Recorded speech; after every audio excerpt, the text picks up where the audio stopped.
Hello everyone, this is Al-Fadi and I'd like to welcome you back to another episode of the Qibla Controversy.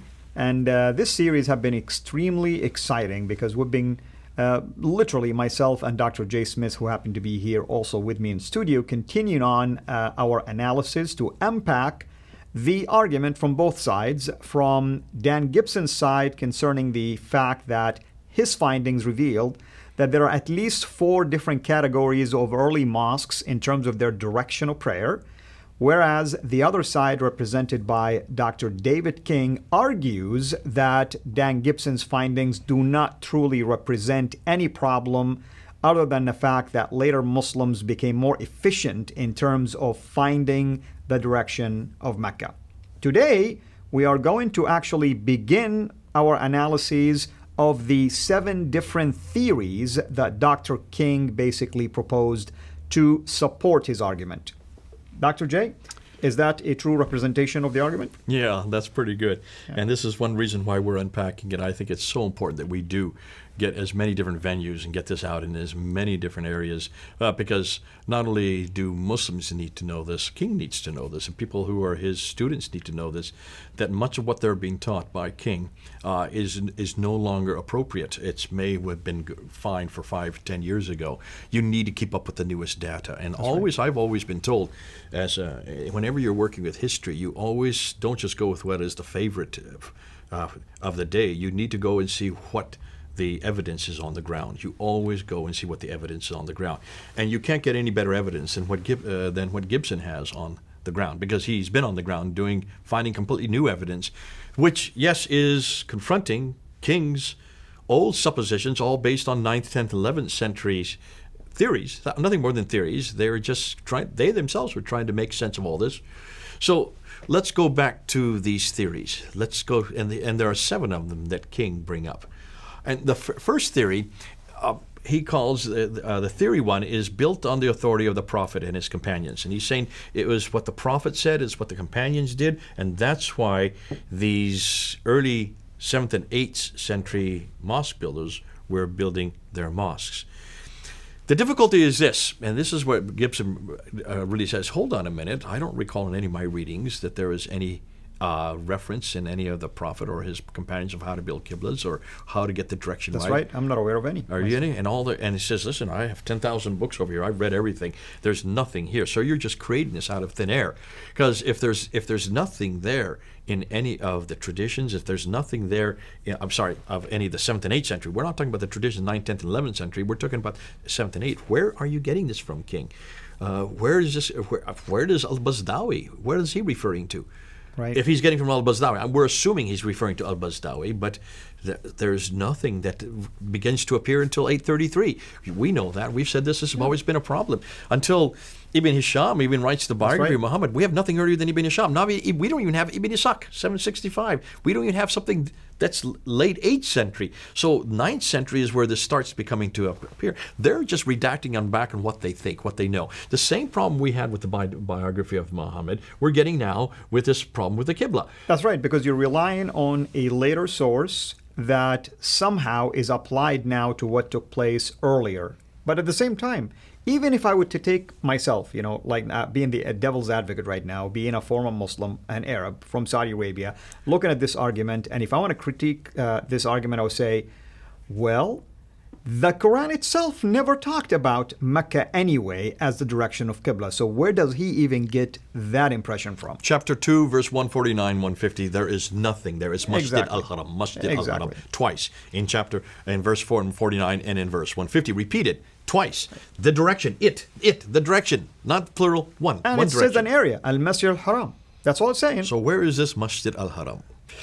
Ooh, I want to tell you right now, but I can't. I have to hold on because by the way, let me argue this. From the Bible, for instance, Joshua and earlier Moses were in an area where the Lord says, take off your sandals, for the ground where you're standing is holy. Is holy. Now, that's a holy ground right there. There you go. Is that the Masjid al-Haram? Yeah.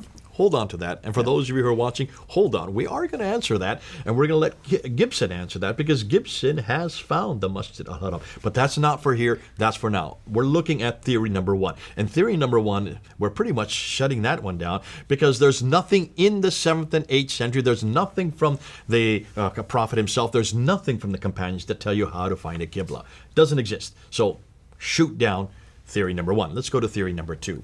And theory number two starts from the premise that the early Muslims built on the foundation of, or in line with, pre-Islamic religious architecture, which were cardinally aligned.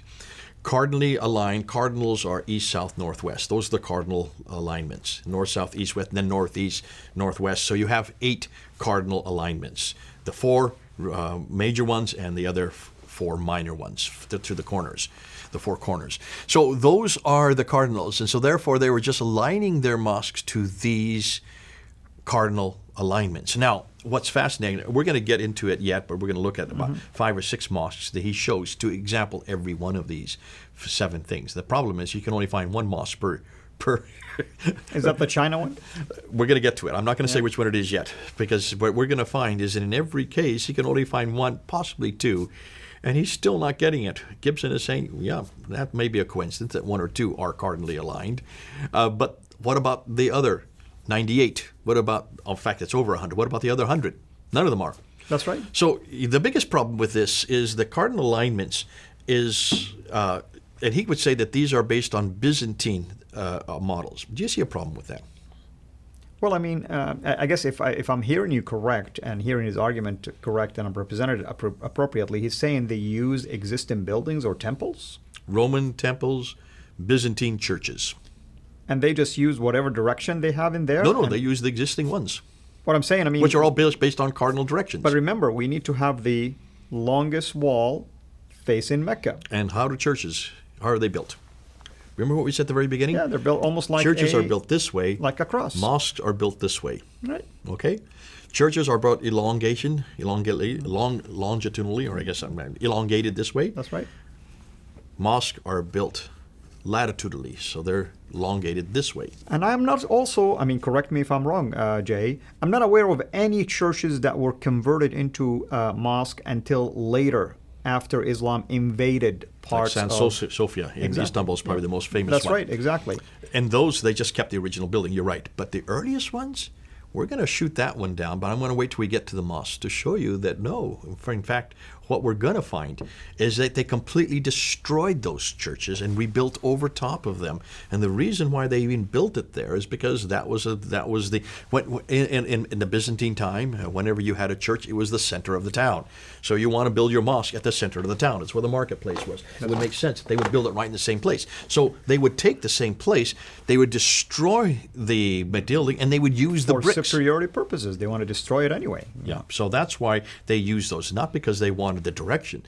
In fact, what we're going to find is many of them are not the same direction. Now, if I'm going to use this argument once again, if that was the case, then how come Abdul Malik ibn Marwan did not use any of the existing temples or churches when he built the Dome of the Rock?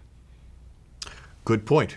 And we know the reason for that. Right. And that was because he was competing with those. That's right. In fact, he built it above it, looking down onto it. That's right. In fact, made it higher than everyone. And take and ask not just the Dome of the Rock, but also the Dome of the Chain next to it. Mm-hmm. The Dome of the Chain. Look at that. That is a Masjid al-Haram.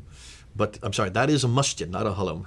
It could have been a Masjid al-Haram. But I mean, it's known in the Muslim world that there are 3 Masjid Harams, Mecca, Medina, and Al-Aqsa.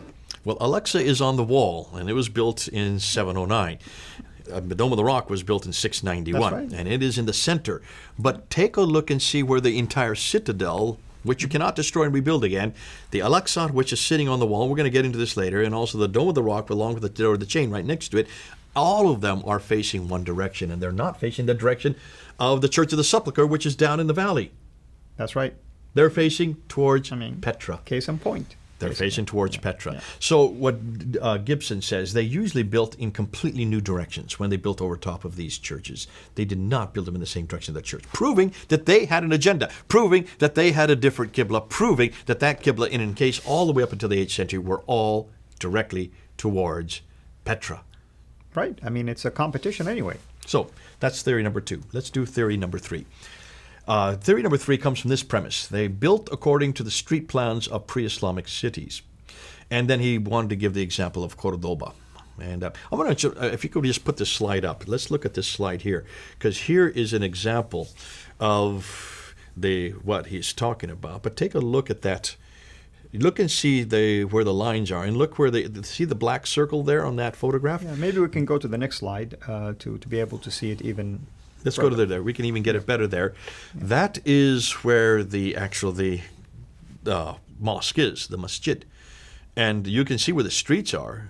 Is it following Not those? At all. No. Not at all. I can't see it's following. There is angle. So there's case after case that Gibson came up with and said, no, this is not the case. In fact, anything, it did the opposite. We're going to get to the one in Cordoba later, because the one in Cordoba, he is correct on that one. And that's what's fascinating, that he uses that one as his only criteria. He uses that one to then suggest and impose on all the other ones that this must be the same for the others. I would make an argument as an engineer. In Cordoba, it is possible that the mosque was built first, and then the streets will build after that to line up with it. No, and I will just correct you on this. The streets were Roman, so they were built before. I'm saying, somebody can come up with an argument like this. Okay, in this case, the streets are built, and I would suggest that they did do that. And that's why King is right for that one mosque. Yeah. What's fascinating is, we're going to get to it, every other mosque is also facing the same direction. So what does that say? That the Cordoba one first? No, it's one of the later ones. It's in Spain. Why would the North Africans follow the Spanish inclination? Right. And why would they go with the Roman roads when all in their city, none of those roads are in the same direction as they are in Cordoba? Right. So King is only taking one example, and he is enlarging it for all examples. And we have a tendency to do that. We have a theory, we want to come out and we find one thing that fits that theory and say, so that's what's going on for all the others. Gibson is saying, no, you've got to look on the ground. Take a look, and you'll see that all the other ones don't follow that, so you can't do that.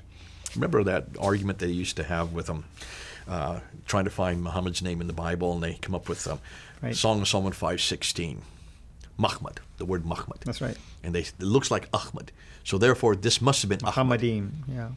That this was Ahmad, the glorious one. Right. O daughters of Jerusalem.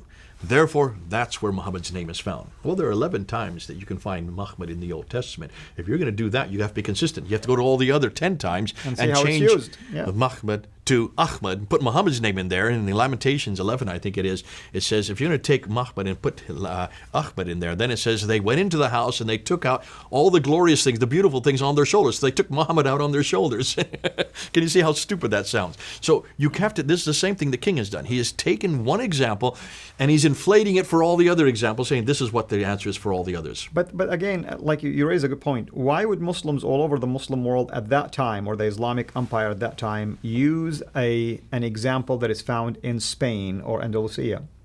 Why didn't they? It should be the other way around. Absolutely. Yeah.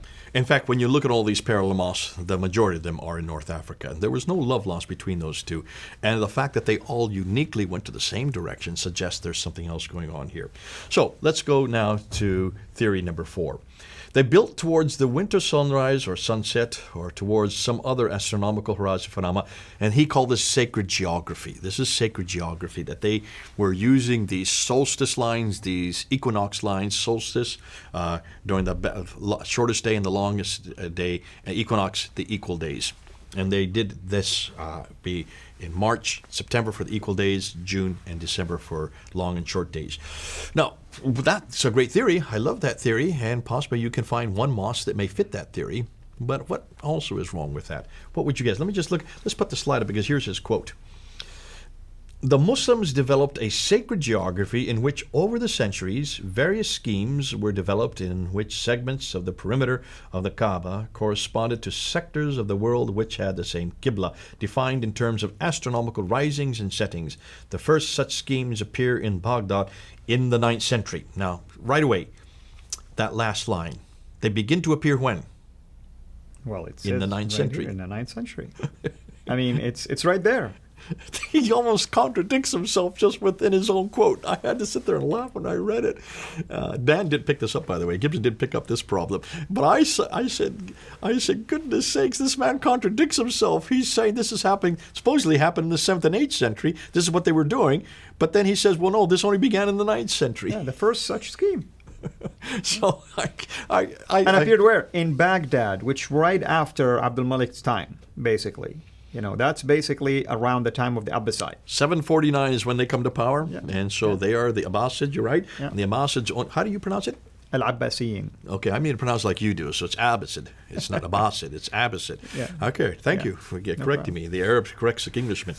So here we have the Abbasids who are coming into power in the mid-8th century, 749. They are the ones who start to introduce this after 749. But he's saying that they didn't even introduce this for another 50 years. This idea of putting it, using the sacred geography is a 9th century invention. Way, way too late.